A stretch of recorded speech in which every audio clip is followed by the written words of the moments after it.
여러분, 새해 복 많이 받으시기 바랍니다.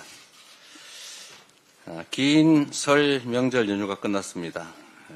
살을 내는 경제 한파, 거기다 대설, 폭한으로 안전사고가 많았습니다. 어느 때보다 힘겨운 명절이었습니다.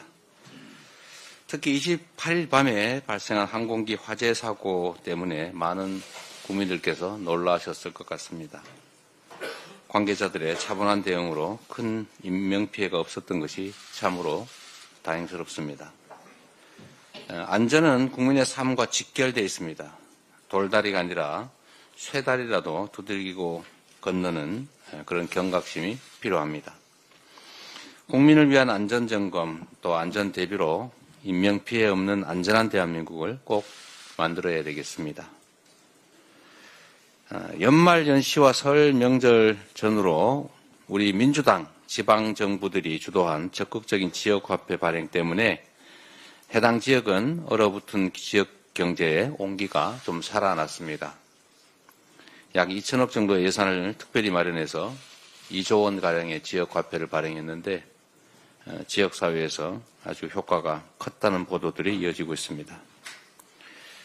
장기화된 경기 침체 그리고 계엄과 내란 때문에 텅텅 비었던 시장 골목이 잠시나마 밝아진 것 같습니다. 몸은 힘들지만 보람이 느껴진다. 또 젊은 사람들이 많이 찾아왔다라는 그런 상인분들 얘기도 있었습니다. 국민의 목소리가 반영된 적극적인 정책이 민생 활력의 희망이 됐습니다. 겨우 2천억 우리 지방정부들이 안 그래도 어려운 재정 형편에도 불구하고 어렵게 마련한 소액인데 그 2천억으로 정말로 많은 분들이 온기를 느꼈다는 점 재정당국이 한번 생각해 보시길 바랍니다. 모건 스탠리가 이렇게 발표했습니다. 한국이 경기 부양을 위해서 20조 원 규모의 추경을 편성해서 집행한다면 경제 성장률이 0.2%는 높아질 거다라고 했습니다. 민생 경제를 살릴 추경 그리고 민생의 온기를 불어넣을 민생지원금이 꼭 필요한 상태입니다. 민생지원금의 차등 지원, 선별 지원 다 괜찮습니다. 만약에 정부나 여당이 민생지원금 때문에 추경 못하겠다 이런 태도라면 우리 민생지원금 포기하겠습니다. 뭐 효과만 있다면 민생지원금 아닌 다른 정책인들 무슨 상관이 있겠습니까? 효율적인 민생지원 정책이 나온다면 아무 상관없으니 어떻게 해서든 추경을 신속하게 편성하기를 다시 한번 권고드립니다. 정부가 하겠다고 하는 예산 조기 집행 이것도 뭐 필요하긴 한데 좀 빨리 집행한다는 것뿐이지 이 총 지출은 늘어나지가 않습니다. 똑같습니다. 조삼모사 아닙니까? 뭐 조금 빨리 하는 게 조금 더 도움이 되긴 하겠지요. 근데 이게 대책이 될 수는 없다 이 말씀을 드립니다. 추경만이 죽어가는 민생 경제의 심장을 다시 살릴 것입니다. 국민의힘 그리고 정부 여당의 각성을 촉구합니다. 연금 얘기를 안 할 수가 없습니다. 이제 새로운 희망을 만들어야 됩니다. 국민연금 개혁의 중요성이 참으로 강조되고 있습니다. 국민의 더 나은 삶을 위한 연금 개혁, 이거 누가 제안했느냐 중요하지 않습니다. 국민의힘의 성과로 만드십시오. 윤석열 정부가 뭐 4대 개혁한다고 열심히 연금 개혁 얘기를 했는데 막상 민주당이 양보를 해서 합의가 될 것 같으니까 갑자기 태도를 돌변했습니다. 인정하십시오. 연금 납부율 13% 합의됐지 않습니까?